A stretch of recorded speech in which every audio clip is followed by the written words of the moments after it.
మరి కొంతమంది జీవితాలను మనం చూస్తే గుణపాఠాలు నేర్చుకోవచ్చు.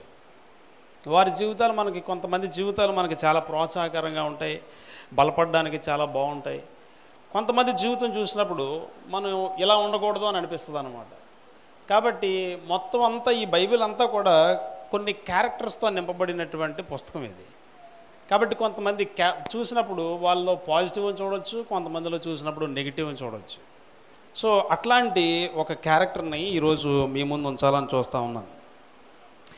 యోహాను సువార్త 17వ అధ్యాయం, యోహాను సువార్త 6వ అధ్యాయము, యోహాను సువార్త 6వ అధ్యాయం, యోహాను సువార్త 6వ అధ్యాయము 71వ వచనాన్ని మనం చదువుదాం. అందరూ తీశారండి? యోహాను సువార్త 6వ అధ్యాయము 71వ వచనం. సీమోను ఇస్కరియోతు కుమారుడైన యోధ 12 మందిలో ఒకడయ్యుండి. చాలండి, మళ్ళీ చదువుతున్నాను. సీమోను ఇస్కరియోతు కుమారుడైన యోధ 12 మందిలో ఒకడయ్యుండి. సో ఈరోజు ఇస్కరియోతు యోధ గురించినటువంటి కొన్ని విషయాలు మనం చూద్దాం. తెలుసు కదండి, అందరికీ తెలుసు కదా ఇస్కరియోతు యోధ ఎవరో తెలుసు కదా. సో ఆయన గురించి తెలిసిన ఆయన గురించే కొన్ని విషయాలు ఈరోజు మనం చూడడానికి ప్రయత్నించేద్దాం. ఈ సీమోను, ఈ యొక్క ఇస్కరియోతు యోధ గారి యొక్క తండ్రి పేరు ఏం పేరు ఉందండి? నా మొఖాలు చూస్తే ఏం తెలియదు, అందులో చూసి చెప్పండి. సీమోను ఏం పేరండి? సీమోను. సో వాళ్ళ నాన్నగారి పేరు సీమోను. ఈయన ఎక్కడ వాడనంటే కెరియోతు అనేటువంటి ప్రాంతానికి సంబంధించినవాడు కాబట్టి ఆ పేరు ఆయనకు వచ్చిందనమాట, ఇస్కరియోతు. కెరియోతు అనేటువంటి ప్రాంతానికి సంబంధించిన వాడు. ఇంట్రెస్టింగ్ థింగ్ ఏంటంటే 12 మంది శిష్యులు కదా, ఈ 12 మంది శిష్యుల్లో 11 మంది గలిలయ వాళ్ళు అయితే ఈయన ఒక్కడే యోదయ ప్రాంతానికి సంబంధించిన వాడు. యోదయ ప్రాంతం అంటే కెరియోతు అనే ప్రాంతం ఎక్కడుందనంటే యోదయ ప్రాంతంలో హెబ్రోన్ అనేటువంటి పెద్ద సిటీ దగ్గర ఉండేటువంటి ఒక ప్రామినెంట్ సిటీ ఈ యొక్క యోదయ, ఈ కెరియోతు అనేటువంటి ప్రాంతం దగ్గర ఉండేది. సో ఆ ప్రాంతానికి చెందినవాడు. అందరూ గలిలయ వాళ్ళు అయితే ఈయన ఒక్కడే ఆ యోదయ ప్రాంతం నుంచి ఎన్నిక చేయబడ్డాడు. సో మీరు బాగా ఆలోచించండి, ఎవరైనా ఒక తల్లిదండ్రులకి పాప బాబో పుట్టినప్పుడు పేర్లు పెడతారు కదా, మంచి పేర్లు పెడతారు. ఎందుకు పెడతారు? ఆ పేరుకు తగినట్టుగా జీవించాలనే కదా. కాబట్టి ఈ యొక్క యోధాకు కూడా సీమోను గారు వాళ్ళ తండ్రి గారికి యోధా పుట్టినప్పుడు యోధా అని పేరు పెట్టాడు. యోధా అంటే అర్థం ఏంటి అమ్మా? ఏంటి మీరు చాలా దూరంగా ఉన్నట్టు ఉన్నారు ఏంటండి, ఎంత ఖాళీ ఉండి? ఎలా దగ్గరికి వచ్చేయండి, మీ కుర్చీలు తీసుకొని ఎలా వచ్చేయండి. నాకు చాలా అన్ఈజీగా ఉందండి, మీరు ఏం చెప్తున్నారు వినబట్టలేదు. సో అలా విసిరేసినట్టు ఉన్నారు.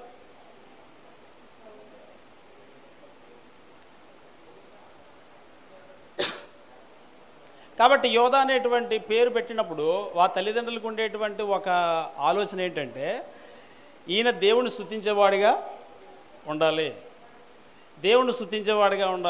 దేవునికి మహిమకరంగా ఉండాలి అనేటువంటి ఉద్దేశంతో ఆ పేరు పెట్టుండేవాడు. సో అలా పెట్టినటువంటి ఆయన ఆ పేరుకు తగినట్టుగా జీవించాడా? జీవించలేదు కదండి. పేరైతే మంచిదే, కానీ తన వ్యక్తిత్వం చూసినప్పుడు మాత్రం అతను ఆ పేరుకు తగినట్టుగా జీవించలేదు. కానీ దేవుడు తానికి ఇచ్చినటువంటి ప్రివిలేజ్ ఏంటో తెలుసా? శిష్యుడిగా పిలుచుకున్నాడు. ఎలా అండి? శిష్యుడిగా పిలుచుకున్నాడు. దేవుని చేత అతను పంపించబడ్డాడు. అపోస్తలుల్లో 12 మందిలో కూడా అతను ఒకడు. అంత మాత్రమే కాకుండా దేవుణ్ణి వెంబడించేవాడుగా యేసుక్రీస్తు ప్రభువారు యోధాను పెట్టుకున్నాడు. కానీ శిష్యుడిగా పిలువబడిన, అపోస్తలుడిగా పిలువబడిన, ఏమంటే దేవుని వెంబడించేవాడిగా ఉన్నా, దేవుని చేత పిలువబడిన వాడిగా ఉన్నా కూడా పేరుకి తన జీవితానికి ఏమాత్రం సంబంధం లేదు. కాబట్టి దీని ద్వారా మనకి ఏమర్థం అవుతుంది? మన పేరు ఎలా పెట్టుకున్నా మన జీవితం చాలా ఇంపార్టెంట్. సో క్రైస్తవ పేర్లు కలిగి ఉండడం, దేవుని పేర్లు కలిగి ఉండడం ఒక ఎత్తు అయితే, జీవితం చాలా చాలా ఇంపార్టెంట్ అనేటువంటి సత్యాన్ని మనం అర్థం చేసుకోవచ్చు. అయితే యోధా గురించి నేను చెప్పక మునుపు ఆయన గురించినటువంటి అంశాలు, లేకపోతే ఆయనకు సంబంధించినటువంటి వివరాలు 4 సువార్తల్లో కూడా చాలా క్లియర్గా రాశారు. అది రాసినప్పుడు ఆయన ఎలాంటోడో ఈజీగా తెలిసిపోతుంది. కాబట్టి మీరు కొంచెం ఓపికతో కొన్ని వచనాలు ఉంటాయి, మీరు టపటప చదివితే ఆయన క్యారెక్టర్ ఏంటో మనకు తెలిసిపోద్ది. కాబట్టి ఆయన యొక్క బిరుదులు, ఆయన యొక్క వ్యక్తిత్వాన్ని తెలియజేస్తూ ఉంటాయి అన్నమాట. చాలా ఈజీగా మీరే అతను ఎలాంటి వాడో తెలిసిపోద్ది. కాబట్టి మనం బైబిల్ తెరిచి కొన్ని మాటలు చూద్దాం. మత్తయి సువార్త 10వ అధ్యాయము, మత్తయి సువార్త 10వ అధ్యాయము 4వ వచనం.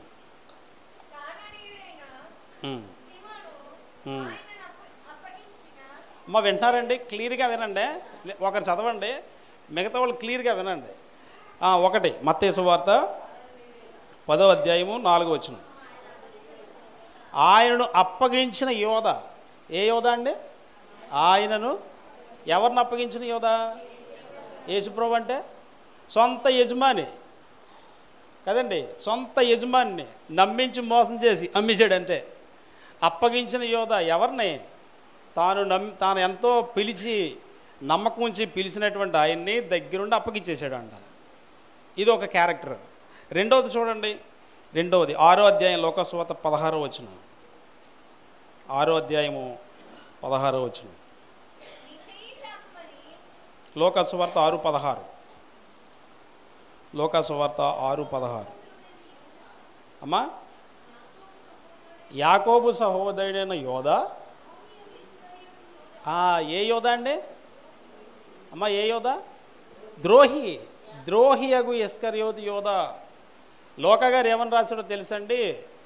12 మంది పేర్లు రాసేటప్పుడు ఇస్కరియోతు యోధ అని ప్రస్తావన చేసేటప్పుడు ఏమన్నాడో తెలుసా? ద్రోహి. ఎందుకు ద్రోహి?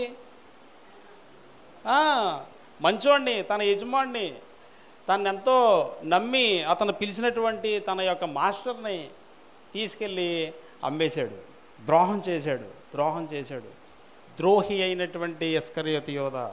ఒకటేమో అప్పగించేసిన ఇస్కరియోతు యోధ, రెండోది ద్రోహి ఇస్కరియోతు యోధ. యోహాను సువార్త 17వ అధ్యాయము 2వ వచనం, 12వ వచనం. యోహాను సువార్త 17వ అధ్యాయము 12వ వచనం. నేను వారి యొద్దనుండగా నీవు నాకు అనుగ్రహించిన వారిని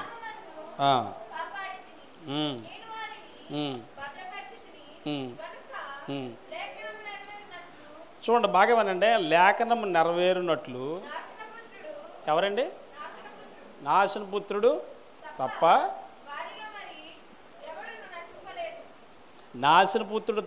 వారిలో ఎవడో నశించలేదు. నాశనపుత్రుడు అంటే యోధ.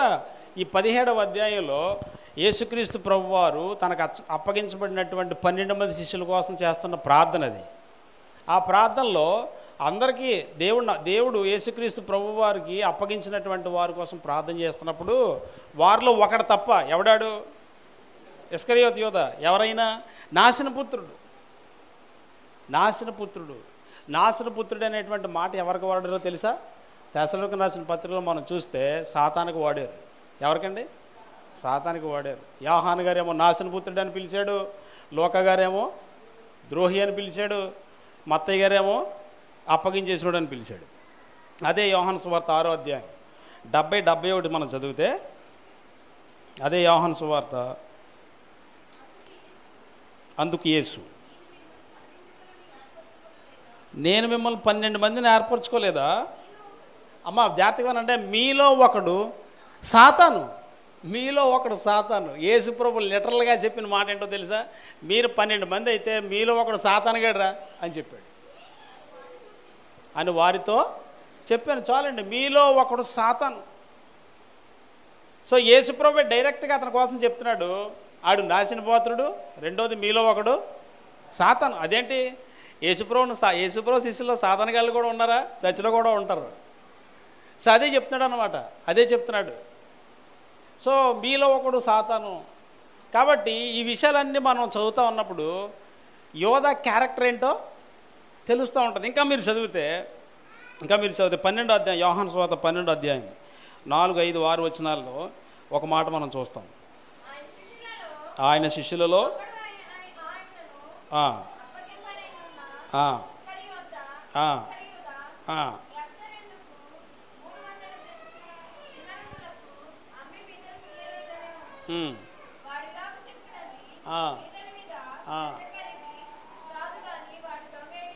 అమ్మా వింటున్నారా? చదివేటప్పుడు నెమ్మదిగా చదవండి. మీరు నెమ్మదిగా చదివి నేను కూడా చెప్పక్కర్లేదు, మీకు ఈజీగా అర్థమైపోతుంది. ఇస్కరియోతు యోధ అత్తరు ఒక సీమోన్ గారి ఇంట్లో అత్తర్ని పాడు చేసేసిన తర్వాత, ఆయన పాడు చేసేయడం అంటే పాడు చేసాడు అని అనుకున్నాడు. ఒక స్త్రీ ఆయన పాదాలు కడిగింది కదా, అప్పుడు నువ్వు ఇంత విలువైన అత్తర్ని ఎందుకు పాడు చేసావని అన్నాడు కదా. అప్పుడు అలా ఎందుకు చెప్పాడంట? ఏమనుంది అక్కడ? ఆడు అలా చెప్పింది ఎందుకు? ఆడు బేదల మీద శ్రద్ధ కలిగి కాదు, వాడు దొంగ కాబట్టి అలా చెప్పాడు. అర్థమవుతుందండి? వాడు బేదల మీద కనికరి ఉండి చెప్పలేదు, ఆడు దొంగ కాబట్టి అలా చెప్పాడంట. కాబట్టి యోహాను గారు ఇంకో క్యారెక్టర్ బయట పెట్టాడు. ఎవరైనా దొంగోడు. ఎందుకంటే ఆయన దగ్గర ఏముండేది? ధనంతో, ఆయన ట్రెజరర్, ఆయన దగ్గర డబ్బులు ఉంటాయి, దొంగిలిస్తూ వచ్చేవాడు అంట. సో దొంగ అతను. ఎవరైనా శిష్యుడు, ఎవరంటే అపోస్తలుడు, ఎవరంటే బిలీవర్, ఎవరంటే దేవుడి చేత పిలవబడినవాడే. బట్ అతని పేరుకి అతని పనికి ఏమాత్రం సంబంధం లేదు. అపోస్తల కార్యాల గ్రంథం 1వ అధ్యాయం 12-16 వచనం. అపోస్తల కార్యాల గ్రంథం 1వ అధ్యాయము 16 వచనం. అప్పుడు వారు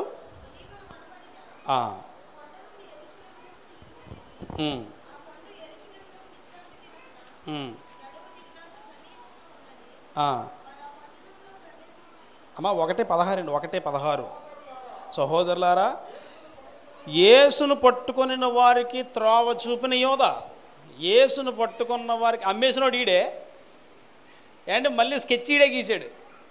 అమ్మేసినోడు ఈడే, స్కెచ్ ఈడే గీసాడు. ఎట్లా దొరుకుతాడు? త్రోవ వేసాడంట. త్రోవ ఆ హోటల్ దగ్గర టిఫిన్ చేస్తాడు, అల్లాగ టీ తాగుతాడు, అల్లాగ కాసేపు మాట్లాడతాడు, నాకు ఎక్కడికి వెళ్తాడు నాకు బాగా తెలుసు అని అమ్మేయడమే కాకుండా త్రోవ చూపించాడంట. ఎక్కడెక్కడ ఉంటాడో ఆయన వెనకతలు వెళ్ళి ఎక్కడ ఆగుతాడో తెలుసు, ఎవరితో మాట్లాడతాడో తెలుసు. కాబట్టి ప్రతి స్టెప్ ఎలా తీసుకుంటాడో యేసు ప్రభు కోసం తెలుసు. కాబట్టి ఆయన అమ్మేయడానికి ప్లాన్ చేయడంలో వీడు దారేసాడంట. ఎవరో ఇస్కరియోతు యోధ దగ్గరుండి అమ్మేసి ప్లాన్ వేసాడంట. ఏ దారిలో వెళ్తాడో అని ప్లాన్ చేసి ఆ దారిలో చూశాడంట. అంత మాత్రమే కాదు, యోహాను సువార్త 13వ అధ్యాయం 2వ వచనం. ఇంకో 2 వచనాలు ఉన్నాయి, ఇంక మిమ్మల్ని తిప్పాను. 2వ అధ్యాయం యోహాను సువార్త 13వ అధ్యాయం 2వ వచనం. వారు భోజనం చేయుచుండగా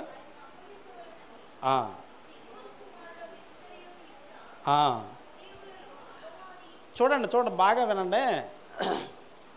ఇస్కరియోతు యోధ యొక్క హృదయంలో అపవాద 3.5 సంవత్సరాలు ఆయనతో కలిసి ఎవరుంటారు? నీకు దేవుడు ఉండాలి కదా, యేసుప్రభు ఉండాలి కదా, కానీ ఎవరున్నారు? అపవాది ఉన్నాడంట. అపవాదికి చోటిచ్చినోడు ఇదేంటి? యేసుప్రభుతోనే తిరుగుతూ ఉన్నావు కానీ యేసుప్రభు లేడు, కానీ ఎవరున్నారు? అపవాది ఉన్నాడంట. కానీ ఆయనతో వెంబడించట్లేదు. ఆయన అపవాదిని లోపల పెట్టుకొని ఆయన వెంబడిస్తూ ఉన్నాడు. ఎంత మోసమో చూడండి. మోసమా కదా? మోసం. ఈరోజు మీలో కూడా కొంతమంది బయటకు వస్తారు. 8వ చూడండి, మార్కు సువార్త 14:11. మార్కు సువార్త 14:11. అమ్మ కలిపి చదివే. నా యందు తండ్రియు ఉన్నామనియు నమ్ముడి. అమ్మ మార్కు సువార్త 14:11.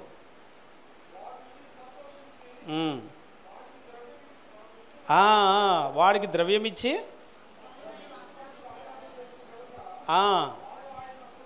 అప్పగించినప్పుడు ఎప్పుడు సమయం దొరుకుతుందా అని చూశాడంట. సో ఎప్పుడు కూడా డే అండ్ నైట్ వాడి యొక్క ప్లాన్ ఏంటంటే ఎప్పుడు అప్పగించేద్దామా అని చూశాడంట. ఇదండి ఇస్కరియోతు యోధ యొక్క జీవితం. సో కాబట్టి ఈయన ఎలాంటి వాడో తెలిసిందా? సో అది ఇస్కరియోతు యోధ. ఎందుకు అలా చేశాడు? మరి 12 మందితో కలిసి 3.5 సంవత్సరాలు తిరుగుతూ ఉన్నప్పుడు యేసుప్రభు తెలీదా? అమ్మేద్దాం అనుకుంటున్నాడు, ద్రోహం చేద్దాం అనుకుంటున్నాడు, మార్గం వేస్తాడని తెలుస్తున్నాడు, స్కెచ్లు వేస్తాడని తెలుస్తున్నాడు. ఇవన్నీ ఇది యేసుప్రభు తెలీదా? తెలుసు. అయినా ఎందుకు అడ్డగించలేదు మనం చూస్తాం. కాబట్టి అతని జీవితంలో నుంచి 3 విషయాలు మనం చూద్దాం. ఒకటేంటంటే యోధ తన సొంత సహోదరులను మోసం చేశాడు. ఏంటి చెప్పండి? ఎవరాళ్ళు? ఆ 11 మందిని. అతను తన సొంత పరిశుద్ధులను మోసం చేశాడు. ఈ డిసీట్ ఈజ్ ఓన్ సైన్స్. అతను సొంత సహోదరులతో కలుస్తూ మెలుస్తూ ఉండి వాళ్ళతో కలిసి అతను మోసం చేశాడు. ఎట్లా మోసం చేశాడో తెలుసా? మిమ్మల్ని పిలిచాడా? నన్ను కూడా పిలిచాడు. మీరు దేవుణ్ణి ఆరాధిస్తారా? నేను కూడా దేవుణ్ణి ఆరాధిస్తాను. మీరు శిష్యులా? నేను కూడా శిష్యుని. మీకు హల్లెలూయా చెప్పడం వచ్చా? నేను ఇంకా పెద్దది చెప్తాను. సో అట్లా మనుషులతో కలిసి, నువ్వే కాదు నీకే పాట వచ్చా? నేను కూడా పాడగలను. అలా ఆత్మీయమైన భాష నేర్చుకున్నాడు, అన్నీ చేశాడు. కానీ వాళ్ళతో కలిసినట్టుగా ఉన్నాడు, కానీ వాళ్ళతో మోసం చేస్తూ వారికి అవతల బ్రతికాడు. మీరు బాగా ఆలోచిస్తే యేసుక్రీస్తు ప్రభు వారిని శిష్యులు పిలిచినప్పుడు పేతురు గారు అన్నీ వదిలిపెట్టేసి వచ్చారు. అందరూ కూడా అన్నీ వదిలిపెట్టి వచ్చేసారని ఉంది కదా. మేము అన్నీ సమస్తము నీ కోసం ఏం చేసాం? వదిలిపెట్టాం. మాకేముంటుంది అని అంటే యేసు ప్రభు వారు అన్నారు, ఈ లోకంలో నా కోసం అది వదిలేసినా ఇది వదిలేసినా మీకు పరలోకంలో చాలా గొప్ప ధననిధి ఉన్నది, మీరు అక్కడ సంపాదించుకుంటారని చెప్పాడా? అన్నీ వదిలేశారు. వారి తమ వలలు విడిచిపెట్టారని ఉన్నది, వారి తమ సమస్తము విడిచిపెట్టారని ఉందా? కానీ మీరు యోధా కోసం మనం చదివితే, మీరు అపోస్తుల కార్యాల గ్రంథం 1వ అధ్యాయం 8వ వచనం ఒకసారి చదవండి. అపోస్తుల కార్యాల గ్రంథం 1వ అధ్యాయం 18వ వచనం. ఈ యోధా, అమ్మ వినండి బాగా, ద్రోహం వలన సంపాదించిన రోకల్నిచ్చి, అమ్మ వింటున్నారా, పొలము కొన్నాడంట. మరి మిగతా శిష్యులు ఉన్నయన్ని వదిలేస్తున్నారు. వాళ్ళు ఉన్నయన్ని వదిలేశారు, వలలు వదిలేశారు, కుటుంబాలను వదిలేశారు, అన్నీ వదిలేశారు. కానీ అతను ఏంటో తెలుసా? ద్రోహం వలన సంపాదించినటువంటి ఆ రోకలిచ్చి పొలాన్ని కొన్నాడంట. ఒక కామెంటేటర్ అన్నాడు, 30 వెండి నాణాల కంటే అప్పట్లో, బాగా వినండి, 30 వెండి నాణాల కంటే అప్పట్లో ఒక కుటుంబానికి కావలసిన ఇల్లు సరిగా కట్టుకోవడానికి కూడా స్థలం రాదంట. ఆ 30 వెండి నాణాలతో పోనీ 30 వెండి నాణాలు ఇచ్చే పెద్ద భవంతి కొనుక్కున్నాడా? లేదు. ఒక పొలం కొన్నాడంట. ఆ పొలం కూడా ఎలాంటిదనంటే, పొలం అని ఉంది కానీ ఆ ల్యాండ్ ఎంత ఉంటుందంటే, ఒక భార్య భర్త కలిసి ఉండడానికి కూడా సరిపోని ఇల్లు కట్టుకోవచ్చంట. అంతే. చాలా చీప్గా అమ్మేశాడు అనమాట. ఈడితో తిరిగే బదులు ఆడిని అమ్మేస్తే 2 సెంట్లు స్థలం వస్తుంది అని అమ్మేసాడంట. మరి మిగతా వాళ్ళు అన్నీ వదిలేశారు. కానీ ఈయన మాత్రం సంపాదిస్తూ ఉన్నాడు. గుర్తుపెట్టుకోండి, యోధా దేవుణ్ణి వెంబడించినట్టుగా ఉండి దేవుణ్ణి ఉపయోగించుకుంటూ ఏమండి ఆయన పేరు మీద మరి లేనిపోయిందంత వెనకతలా వేసుకుంటూ ఉన్నాడు. సో ఎంత వ్యత్యాసమో చూడండి. కానీ నీకున్న డెడికేషన్ నాకున్నది. నువ్వు అన్ని వదిలేసావు, నేను అన్ని వదిలేశాను. నీకే నేటి సమర్పణ, నాకు కూడా సమర్పణ ఉంది. నువ్వు నేటి తీసేసే వస్తువులు నేను కూడా తీసేసాను. ఇంకో మాట అండి, ఈ సమర్పణ చేసుకున్నావా అన్నవాళ్ళు ఉన్నారనుకోండి, సమర్పణ చేశానంటారు. నేను తప్ప అంటలేదే, మామూలుగా చెప్తున్నాను. సమర్పణ చేసుకున్నామంటే సమర్పణ ఎవరికి చేశారు? తీసేసి నీ సమర్పణ కదా, ఎవరికి చేశారు? బ్యాంకుకి చేశారు. సో దాన్ని సమర్పణ అని అనరు. మీరు తీసేసుకున్న ఇబ్బంది లేదు, పెట్టుకున్న ఇబ్బంది లేదు. సో కానీ జనాలు చూసినప్పుడు నీకున్న విశ్వాసం నాకున్నది, నీకున్న భక్తి నాకు కూడా ఉన్నది. గుర్తుపెట్టుకోండి, జాగ్రత్త సుమా. ఒకవేళ మన జీవితాలు కూడా పక్క వాళ్ళతో పోల్చుకుంటూ నేను బాగానే ఉన్నాను అనుకుంటూ మోసపోతున్నారేమో. Be careful.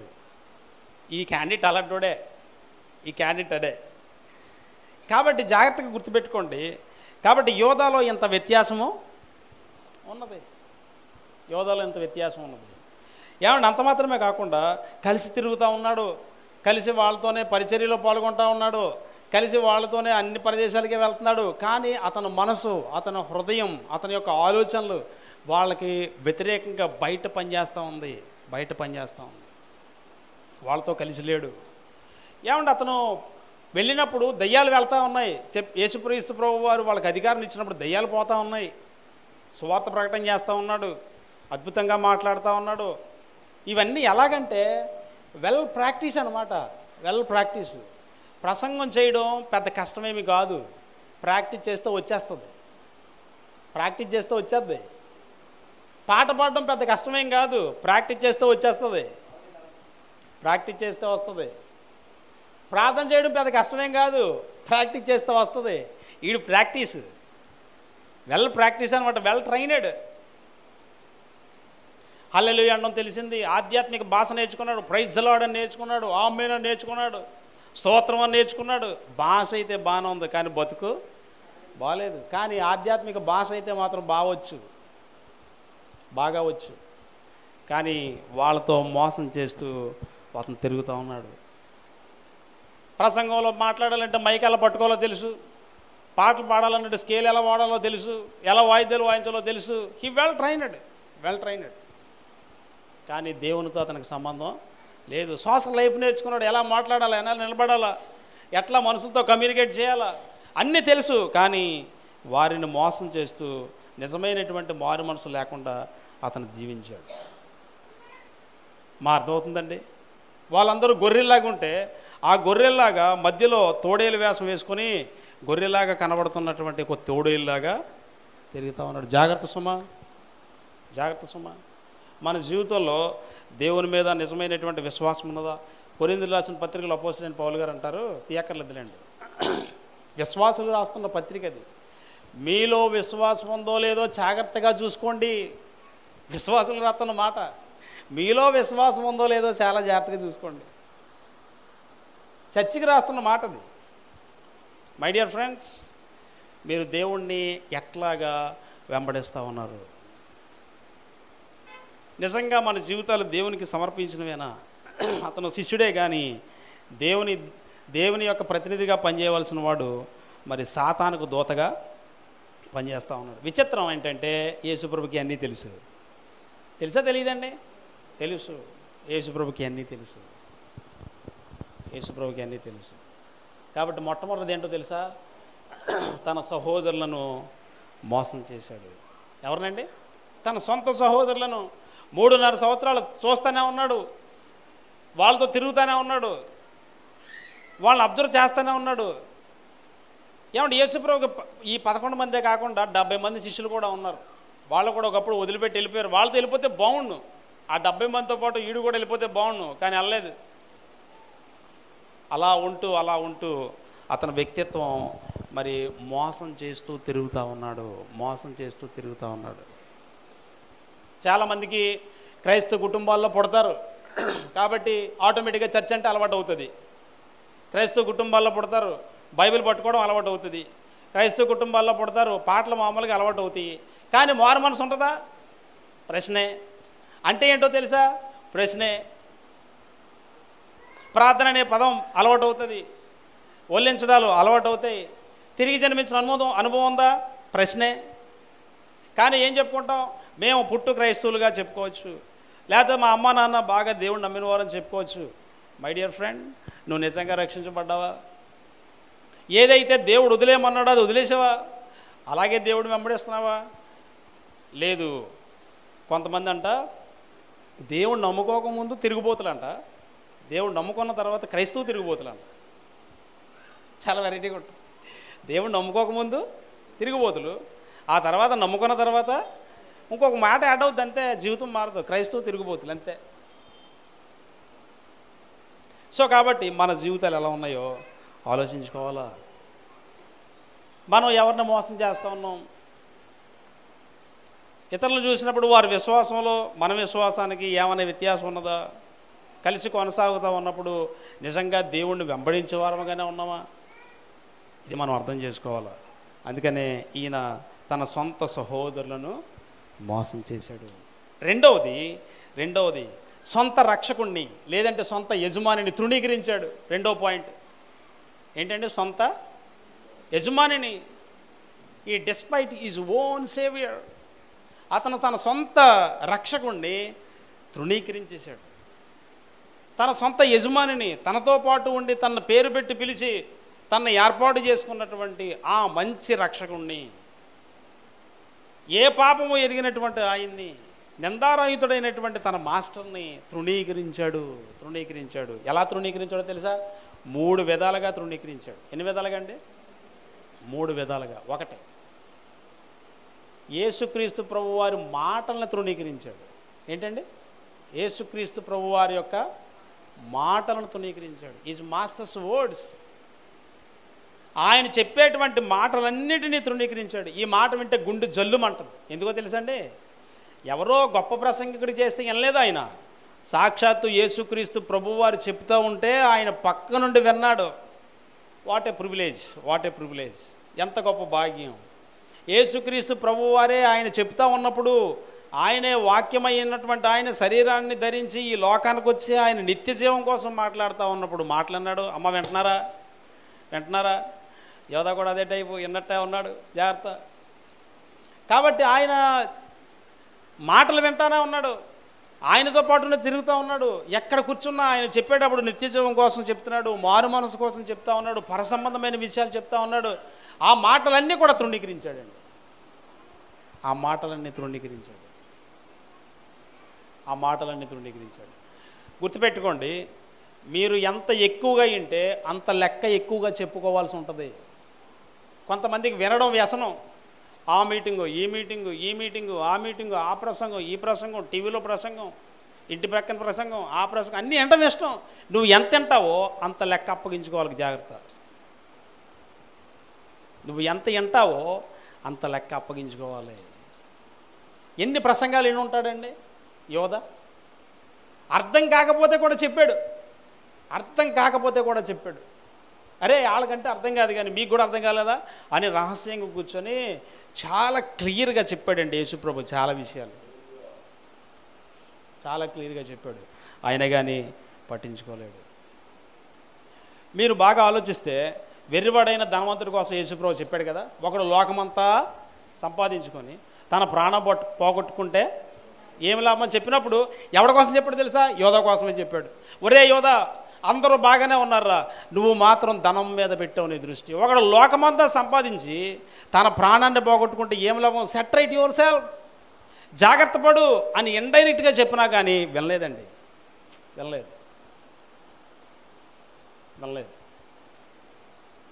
వెర్రివాడైన ధనవంతుడి కోసం చెప్పినప్పుడు ఆయన పట్టించుకోలేడు. ఏం ప్రయోజనం? ఒకడు లోకమంతా సంపాదించి ఏం సంపాదిద్దాం అనుకుంటున్నావు, పో నన్ను నమ్మేసి ఏం కొందాం అనుకుంటున్నావు అని ఇండైరెక్ట్గా చెప్పినప్పుడైనా వినాలి కదా. వినలేదు. ఏమంటే ఇంకా చాలా ఉపమానాలు చెప్పాడు. విత్తువాని ఉపమానం ఉన్నది కదా, విత్తువాని ఉపమానంతో రాతి నేలలు పడ్డాయి. ఎక్కడండి? రాతి నేలలు పడినప్పుడు అది ఆ ముండ్ల పొదల్లో పడినప్పుడు అణిచివేసేయంట. ఆ ముళ్ళన్నీ అతన్ని అణిచివేసాయి. లోకాసువార్తలు ఏమనుంటుందంటే ధన వ్యామోహం అది నొక్కు పడేసిందంట. ఏ వ్యామోహం? ధన వ్యామోహం. ఈ ఉపమానం ఎందుకు చెప్పాడో తెలుసా? వాడి కోసమే చెప్పుంటాడు. అది చెప్పినప్పుడు వీళ్ళందరూ అడిగారు, ప్రభువా దారి పక్కన పడడం ఏంటి, రోడ్డు పక్కన పడడం ఏంటి, దారిలో పడడం ఏంటి, ఆ ముళ్ళ కంపల్లో పడడం ఏంటి, మంచినీళ్ళు పడడం ఏంటి, మాకు అర్థం కాలేదు ప్రభు అని అడిగారండి. దాన్ని ఈయన వ్యాఖ్యానం చేసి ఇంటర్ప్రిటేట్ చేశాడు. దారి పక్కనోడంటే ఈడు, ముళ్ళ బదల్లో పడ్డవాడంటే ఈడు. అలా అడిగినప్పుడు యోధ అక్కడే ఉంటాడు. ఒరే యోధ, నీకు ధన వ్యామోహం ఉన్నది, జాగ్రత్త. ఐహిక విచారం, ఎలా సంపాదించాలా, ఏం సంపాదించాలా, ఎట్లా బతకాలా, ఏంటి, ఎలా రోజులు గడవాలా అనేటువంటి ఐహిక విచారాలతో నువ్వు బాధపడుతున్నావు. నీ నేల మంచిగా లేదు, నీ హృదయం సరిగ్గా లేదు, ముళ్ళ కంపలు నిన్ను ఆపేస్తూ ఉన్నాయి, జాగ్రత్త సుమా అని చెప్పుంటాడండి. చెప్పాడా లేదా? అయినా ఏం లేదు. తప్పిపోయిన కుమారుడు కోసం చెప్పాడు. వినుంటాడు కదా. తప్పిపోయిన కుమారుడు కోసం 99 గొర్రెలు బాగానే ఉన్నాయి, ఒకదాన్ని తప్పిపోతే దాన్ని కూడా ఎతకడానికి వెళ్ళినప్పుడు ఏమర్థం చేసుకోవాలో తెలుసా? ఒరే 11 మంది బాగానే ఉన్నారా, నువ్వు అక్కడవే తేడాగా ఉన్నావు, నువ్వు తప్పిపోవడం కూడా నాకు ఇష్టం లేదు, నిన్ను ఎతకడానికి కూడా నీ వెనకాల వస్తానని చెప్పాడా? అయినా కానీ వినలేదు.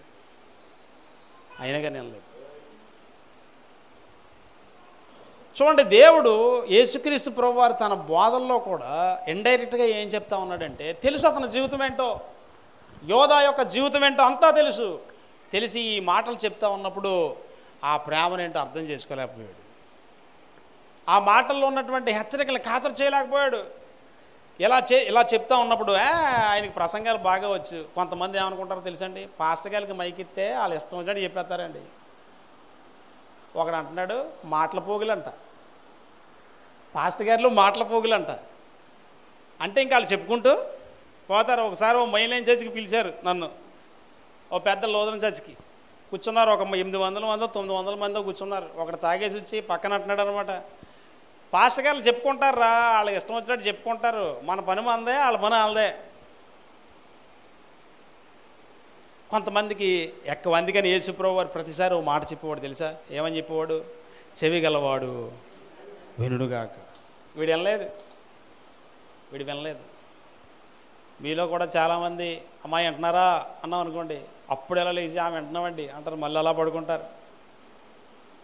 అమ్మ వింటున్నారా అంటే ఆమె వింటున్నామండి, ఆ మాటే అంటారు అంతే, మిగతాది ఏమి వినరు. గుర్తుపెట్టుకోండి, మీరు ఎంత వింటే అంత అప్పగించుకోవాల్సి ఉంటుంది సుమా. మీరు ఎంత తింటే అంత అప్పగించుకోవాల్సి ఉంటుంది. వీడు వినలేదు. ఇన్ని ఉపమానాలు చెప్తున్నా కూడా మరి ఆ మాటలు వినలేదు. మీరు బాగా ఆలోచించండి.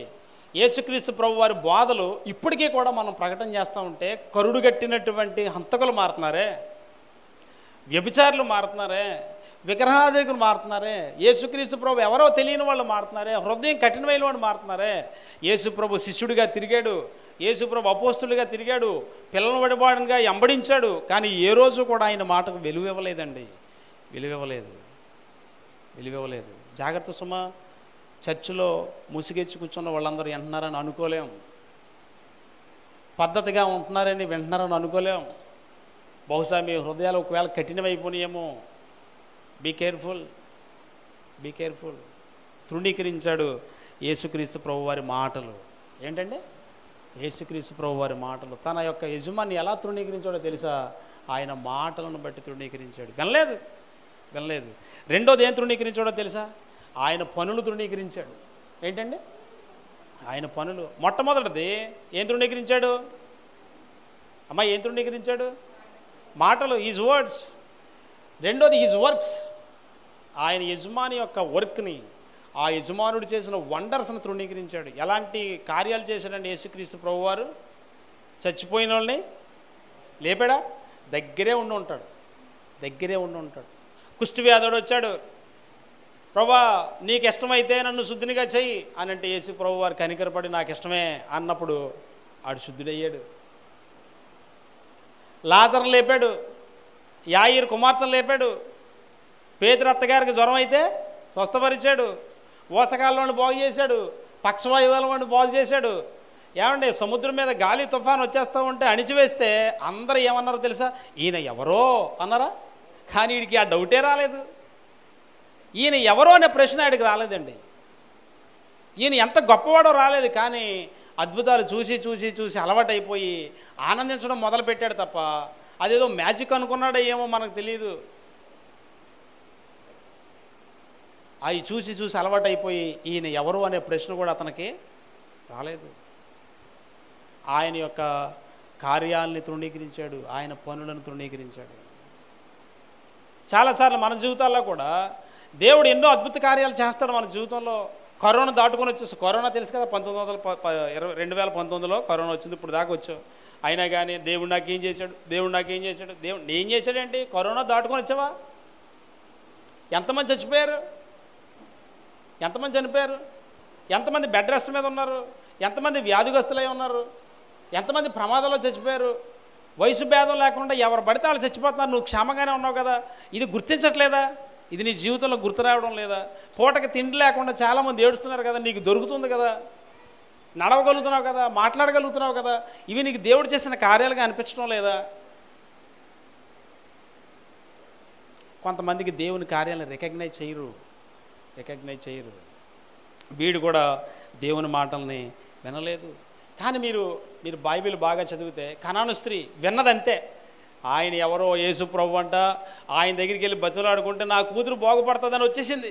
ప్రభా నా కూతురు రోగస్తురాలై ఉంది, నాయనా బాగు చేయను ఆయన అంటే, ఏమా నేను ఎవడ పడితే ఆడికి నేను సహాయం చేయను అని యేసు ప్రభు చెప్తే ఏమన్నదో తెలుసా? అయ్యా నీ పిల్లలు తిన్న రొట్టె ముక్కలు కూడా నాకు వాటి కోసమైనా నేను ఉంటానంటే యేసు ప్రభు ఏమన్నాడు? నీ విశ్వాసము నేను స్వస్థపరచను. వీడికి ఆ విశ్వాసమే రాలేదండి. ఎన్ని చూశాడండి, ఆవిడ చూడలేదు, విన్నదంతే. యాయీరు వచ్చాడు కదా, ఎక్కడి నుంచో వచ్చాడు యాయీరు. ఎందుకు వచ్చాడు? అన్ని ప్రయత్నాలు చేస్తే ఎవరో చెప్పారు యేసు ప్రభు దగ్గరికి వెళ్తే నీ కూతురు బాగుపడుతుందయ్యా. అక్కడికి వెళ్ళానంటే అంత దూరం నుంచి వచ్చాడండి. అంత దూరం నుంచి వచ్చి యేసు ప్రభుని బతిమలాడుకుంటే ఆయన వెళ్ళి స్వస్థపరిచాడా? శతాధిపతి శతాధిపతికి తెలుసు యేసుప్రభు దగ్గరికి వచ్చాడు, అయ్యా నా దాసుడు రోగి అయి ఉన్నాడు, ఆయన దగ్గర రా అంటే నువ్వు రావద్దు. ఎంత విశ్వాసమో చూడండి, నువ్వు రావద్దు, నేను 100 మందికి అధికారిని, నేను ఒకడిని రమ్మంటే వస్తాడు, ఒకడు పమ్మంటే పోతాడు, కాబట్టి నువ్వు సర్వాధికారివి, నువ్వు ఇక్కడ మాటిస్తే చాలు అక్కడ జరుగుతుంది. ఎంత విశ్వాసం అండి, ఎంత విశ్వాసం అండి. అది కనీసం 3.5 సంవత్సరాలు తిరిగాడు, కానీ ఎంత విశ్వాసం కూడా రాలేదు. Be careful, be careful. ఆయన మాటలు తృణీకరించాడు, ఆయన పనుల్ని తృణీకరించాడు. అస్సలు గుర్తించలేకపోయాడు, ఆయన యొక్క కార్యాలను గుర్తించలేకపోయాడు. ఒకప్పుడు మనకి ఏమీ లేదు, ఈరోజు అందరూ ఉన్నారు. ఒకప్పుడు తినటానికి లేదు, ఇప్పుడు అన్నీ ఉన్నాయి. దేవుడు మనకు ఎన్నో కార్యాలు చేస్తూ ఉన్నాడు. ఈరోజు బతికున్నావంటే అంతకంటే గొప్ప కార్యం మరొకటి లేదు. ఈరోజు బతికున్నావంటే మరొక గొప్ప కార్యం లేదు. గుర్తుందా నీకు? అసలు ఈయన రికగ్నైజ్ చేయలేదు. యోధ దేవుని మాటలను పట్టించుకోలేదు, చూసి నమ్మలేదండి, చూసి నమ్మలేదు. ఇశ్రాయేల్ ప్రజలు కూడా అంతే, ఇశ్రాయేల్ ప్రజలు కూడా అంతే. ఆ నేచరే వీడికి కూడా వచ్చింది. మీరు కీర్తన గ్రంథం చదువుకుంటే 116వ కీర్తన, చదవకర్లేదులేండి, ఇంటికెళ్ళి చదువుకోండి. ద బ్లండర్స్ ఆఫ్ మెన్ అంటారు దాన్ని. మనిషి యొక్క తప్పిదాలు 105, 106లో కనపడతాయి. 105, 106లో ద బ్లండర్స్ ఆఫ్ మెన్ అంటారు. ఎన్ని తప్పిదాలు ఉంటాయో చూసి కూడా అంగీకరించలేదంట, దేవుణ్ణి తృణీకరించారంట. ఏమంటే ఆయన మాట ఎంత విశ్వాసం ఉంచలేకపోయారంట. కానీ 107వ కీర్తన ఏముండదు తెలుసా? The wonders of God. దేవుడు అలాంటి మనుషుల పట్ల ఎన్ని అద్భుతాలు చేశాడో అందులో మనకు కనబడుతుంది. కానీ మనుషులు దేవుని యొక్క కార్యాలని దృష్టి పెట్టలేని వారు ఉంటారు. బయట వాళ్ళు కాదండి, చర్చిలో వాళ్ళే, చర్చిలో వాళ్ళే. సీనియర్స్ ఉంటారు అందులో, ఎప్పటి నుంచి వెంబడించే వాళ్ళు ఉంటారు అందులో. అమ్మా సీనియర్స్ అని మోసపోకండి. అందుకని పరలోక రాజ్యం చాలా విచిత్రమైంది. ఎందుకో తెలుసా? నువ్వు ఉంటావు అనుకున్నవాడు ఉండడు అక్కడ, అందుకే విచిత్రమైంది. నువ్వు ఎవడైతే ఉంటావు అనుకుంటాడో ఆడు ఉండకపోవచ్చు, ఎవడైతే ఉండడు అనుకుంటామో ఆడు ఉండొచ్చు. అందుకని అది చాలా అద్భుతమైన ప్రదేశం. అందులో ఒక ఆశ్చర్యం ఏంటంటే, బాబా ఈడు వచ్చాడా అనుకుంటాం, అంత అద్భుతమైన ప్లేస్ అది. కాబట్టి ఈయన దేవుని యందు నమ్మకం ఉంచలేదు. ఒకటి మాటలను తృణీకరించాడు, రెండోది ఆయన పనులను తృణీకరించాడు, మూడోది ఆయన వార్నింగ్స్ని తృణీకరించాడు. ఆయన హెచ్చరికల్ని పట్టించుకోలేదు, ఆయన హెచ్చరికలు పట్టించుకోలేదు. నమ్మి బాప్తిసం పొందువాడు రక్షించబడును, నమ్మను వానికి శిక్ష విధించబడును, జాగ్రత్తరా అని చెప్పి ఉంటాడు. ఇదిగో మనుష్య కుమారుడు 1000 దూతలతో రాబోతున్నాడు, తీర్పు తీర్చబోతా ఉన్నాడు, ఆయన తీర్పు తీర్చబోతా ఉన్నాడు. ఆయన ఈ లోకం మీదకి తీర్పు తీసుకొని రాబోతున్నాడు, ఉగ్రత తీసుకొని వస్తాడు అని చెప్పాడు. ఇదిగో అలాంటి టైంలో ఈ టైం రాకుండా ఉండాలని చూడండి, ఆ టైంలో రాకుండా ఉండాలని మీరు ప్రార్థన చేసుకోండి, ఆ వచ్చినప్పుడు ఎక్కడికి పారిపోండి, అక్కడికి పారిపోండి అని చెప్పాడండి. ఎన్ని వార్నింగ్స్ ఇచ్చాడో. ఇగో నన్నైనా ఏమన్నానండి, కానీ మీరు పరిశుద్ధాత్మని ఏమి అనొద్దు చెప్పాడండి. చెప్పాడు అంటే అర్థం ఏంటి? మీ లోపల ఇచ్చేటువంటి దేవుని యొక్క ప్రేరణ నువ్వు ఆపొద్దు. నీ లోపల ఏదైతే నిన్ను అడ్డగిస్తుందో దాని మాట వినొద్దు, జాగ్రత్తగా ఉండు, బీ కేర్ఫుల్ అని ఎన్ని హెచ్చరికలు ఇచ్చినా కూడా ఒక్క హెచ్చరికను కూడా ఖాతరు చేయలేదండి ఇస్కరియోతు యోధ. యేసుప్రభు అన్నాడు, మీలో ఒకడు నన్ను అప్పగించబోతున్నాడు అని చెప్పాడా? చెప్పినప్పుడు కూడా అతనికి భయమే లేదండి, భయమే లేదు. కాబట్టి అతను సొంత యజమానిని తృణీకరించాడు. ఎవరినండి? సొంత యజమానిని తృణీకరించారు. కాబట్టి మనం ఏమింటున్నాం? మనం విన్నప్పుడు మన విశ్వాసం ఎంత? 20 సంవత్సరాలు అవుతుంది దేవుడిని నమ్ముకొని, ఇంత కూడా పెరగదు విశ్వాసం. మళ్ళీ చెయ్యకపోతే దేవుడి మీద అలుసు, దేవుడి మీద అలుసు. ఎన్ని సంవత్సరాలుగా వెళ్తా ఉన్నా కానీ మనుషులు అలా పెరుగుతారు, కానీ విశ్వాసం ఎంత కూడా పెరగదు. అందుకనే శిష్యులు ఏమని ప్రార్థన చేశారు, ఏమని అడిగారు తెలుసా? ప్రభువా మా విశ్వాసాన్ని వృద్ధి చెందించు. వాళ్ళు అడిగారు. అప్పుడు కూడా మనోడు కూడా గొంతు కలిపేసి అడిగి ఉంటాడు, మా విశ్వాసాన్ని వృద్ధి చెందించు ప్రభువా అని 12 మందిలో మనోడు కూడా అడిగా ఉంటాడు. కానీ వచ్చిందా? లేదు. రాలేదు. వినడం వలన ఏమవుతుందంట? అసలు వీడు విన్నాడా? మరి విన్నాడండి? వినలేదు. సో ఇంత దారుణమైన మనుషులు ఉంటారా అంటే ఉంటారండి. ఆయన శిష్యుల్లో ఉంటారంటే సంఘాల్లో వేల కొలది ఉంటారు, వేల కొలది. సార్వత్రిక సంఘంగా పిలబడుతున్న వాళ్ళందరూ విశ్వాసులు కాదు సుమా. వింటున్నారు అందరూ, కానీ అలా కనబడుతున్నారు, కానీ వాళ్ళు వింటలేదు. కాబట్టి ఇది ఒక హెచ్చరిక. అతని జీవితం అతని యొక్క సొంత యజమానిని తృణీకరించాడు. అతని జీవితంలో దేవుని మాటకు విలువనివ్వలేదు. మూడవది ఒకటేంటి? అతని యొక్క సొంత సహోదరులను మోసం చేశాడు. రెండవది, తన సొంత రక్షకుణ్ణి తృణీకరించాడు. మూడోది, తన సొంత ఆత్మను నాశనం చేసుకున్నాడు. అతను నాశనం చేసుకున్నాడు. ఎట్లా నాశనం చేసుకున్నాడు? యేసుక్రీస్తు ప్రభువారు ఆ రోజు బల్ల కార్యక్రమం ఏర్పాటు చేశారు కదా. ఏర్పాటు చేసినప్పుడు యేసుప్రభువారు అతను మాటతో పిలిచాడండి. ఇస్కరియోతు యోధను పదంతో పిలిచాడు. ఏమని పిలిచాడు? యేసుప్రభువారిని యోధాను పిలిచినప్పుడు ఒక మాటతో పిలిచాడు. ఏమని పిలిచాడు? మాకు అడిగే చెప్పండి. ఏమని? ఒక పేరుతో పిలిచాడు. యేసుప్రభువారు యోధాను ఒక పేరుతో పిలిచాడు. చెలికాడా అని పిలిచాడు. ఏమని పిలిచాడండి? అంటే ఏంటి? మై ఫ్రెండ్ అని పిలిచాడు. ఏమని? మై ఫ్రెండ్ అని పిలిచినప్పుడు మనోడికి బొలి వెలగాల. ఏంటి, ఈయన నమ్మేయడానికి ప్రయత్నం చేస్తున్నాను, ద్రోహం చేస్తూ ఉన్నాను, ఈయన వెనకతలుండి ఈయన మాటలు కూడా వినట్లేదు, ఈయన అసలు లెక్కే చేయట్లేదు, నన్ను ఫ్రెండ్గా చూస్తున్నాడేంటి, నన్ను స్నేహితుడాన్ని పిలుస్తున్నాడేంటి అని ఆయన క్షమాపణ కానీ ఆయన ప్రేమను కానీ అర్థం చేసుకోలేదండి యోధ. చెలికాడా అని పిలిచినప్పుడు ఆయన హృదయాల యొక్క ఆంతర్యం ఏంటో తెలిసినోడు. అలా తెలిసినవాడు పిలిచినప్పుడు ఆ పిలుపులో ఉన్నటువంటి క్షమాపణ కానీ ఆ పిలుపులో ఉన్న ప్రేమను కానీ యోధ అర్థం చేసుకోలేకపోయాడు. తాను ఎంత మోసగాడో ఇది తెలిసినా కూడా, తాను ఎంత ద్రోహం చేస్తున్నానో, తన హృదయంలో అపవాదికి చోటిచ్చాననేటువంటి సంగతి కూడా యేసుప్రభుకు తెలిసి ఏమని పిలుస్తున్నాడో తెలుసా? మై ఫ్రెండ్, చెలికాడా అని పిలుస్తూ ఉన్నాడు. అలా పిలిచినప్పుడు కూడా ఆ పిలుపులో ఉన్నటువంటి ఆంతర్యాన్ని మరి అతను చూడలేదు. అతని జీవితం అంతా కూడా మరి రహస్యంగా సాతానుతో గడుపుతూ ఉన్నాడు. అపవాదికి చోటిచ్చాడు. బయటికి అందరికీ ఎలా కనబడుతున్నాడంటే దేవుని శిష్యుల్లాగా, ఎలా కనబడుతున్నాడంటే మాట వినేవాళ్ళలాగా, ఎలా కనబడుతున్నాడంటే నేను మోసం చేయననేలాగా, ఎలా కనబడుతున్నాడంటే 12 మందిలో నేను కూడా ఒకడిని, నేను కూడా అపోస్తుల్లో ఒకడిని. కానీ రహస్య జీవితంలో గుర్తుపెట్టుకోండి, జాగ్రత్తగా వినండి, రహస్య జీవితంలో అతను సాతానుకు చోటెత్తి సాతాను ఆలోచనతో నడుస్తున్నాడు. Be careful. నువ్వు అందరిలో ఎలా ఉంటావు అనేది కాదు, నువ్వు ఒంటరిగా ఏదో అదే నువ్వు. మళ్ళీ చెప్తున్నాను, నువ్వు అందరిలో ఎలా ఉంటావో అది కాదు నువ్వు ఒంటరిగా ఎలా ఉంటావో అదే నువ్వు. అదే క్యారెక్టర్ అన్నాడు ఒక ఆయన. నీ క్యారెక్టర్ ఏంటో తెలుసా? అందరిలో ఉన్నప్పుడు నువ్వు ఎలా ఉంటావో అది కాదు నీ క్యారెక్టర్. ఒంటరిగా ఉన్నప్పుడు నువ్వు ఎలా జీవిస్తావో ఎలా ఆలోచిస్తావో అదే నీ క్యారెక్టర్. ఎవరికి తెలియదు అనుకున్నాడు యోధ. కానీ రహస్యమందు అతని జీవితాన్ని పాపంలో కొనసాగిస్తూ తన జీవితాన్ని బయటికి మాత్రం,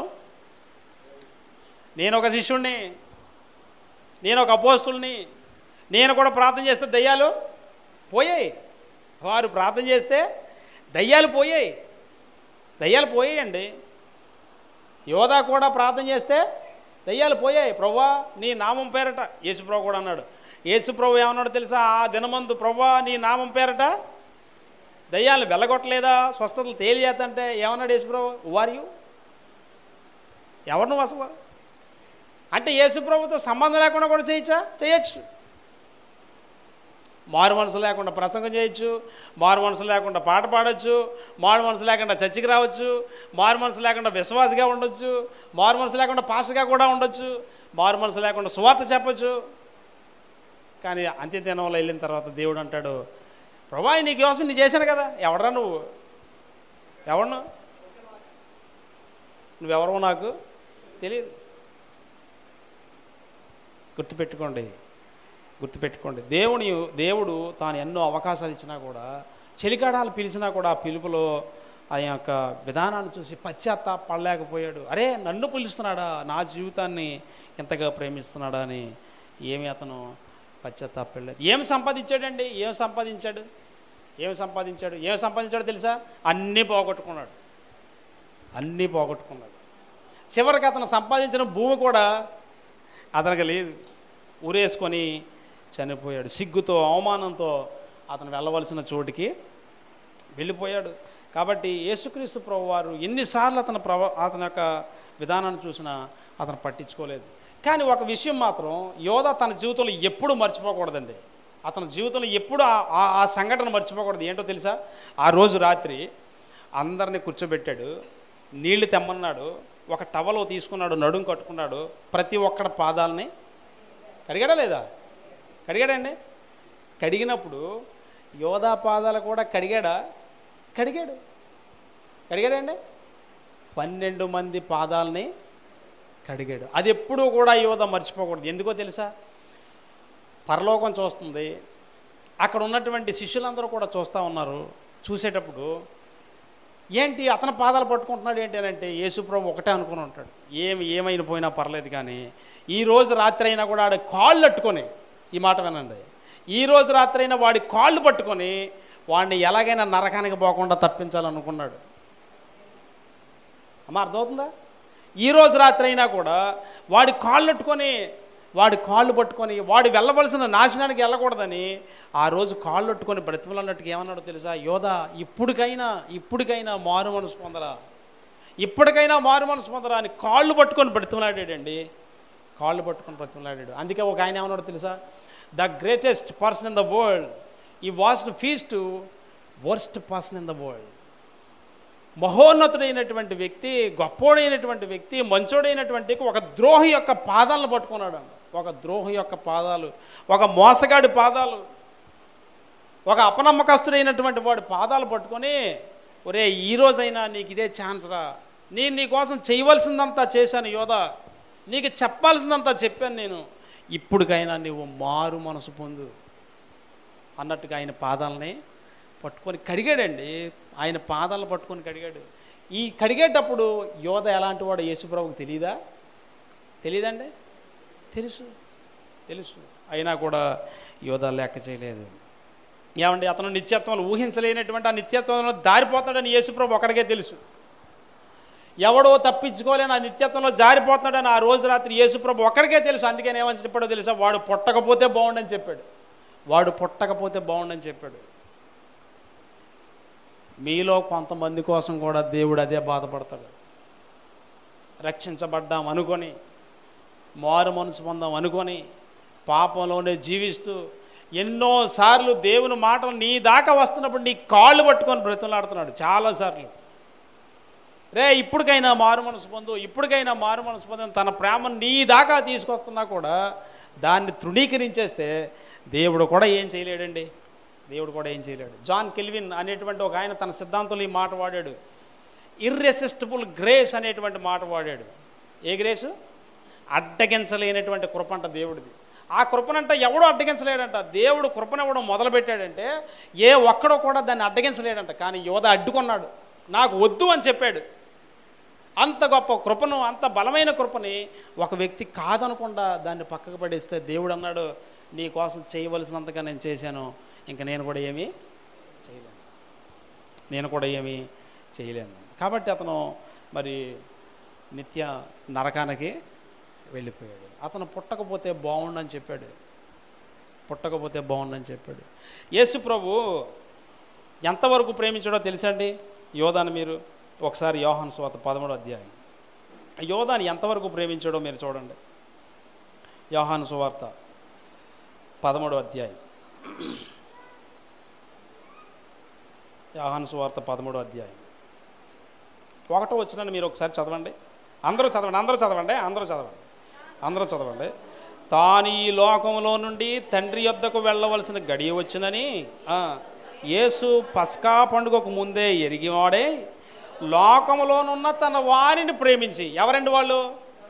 శిష్యులు. లోకంలో ఉన్న తన వారిని ప్రేమించి చదవండి ఇంకా, వారిని అంతం వరకు ప్రేమించాడంట.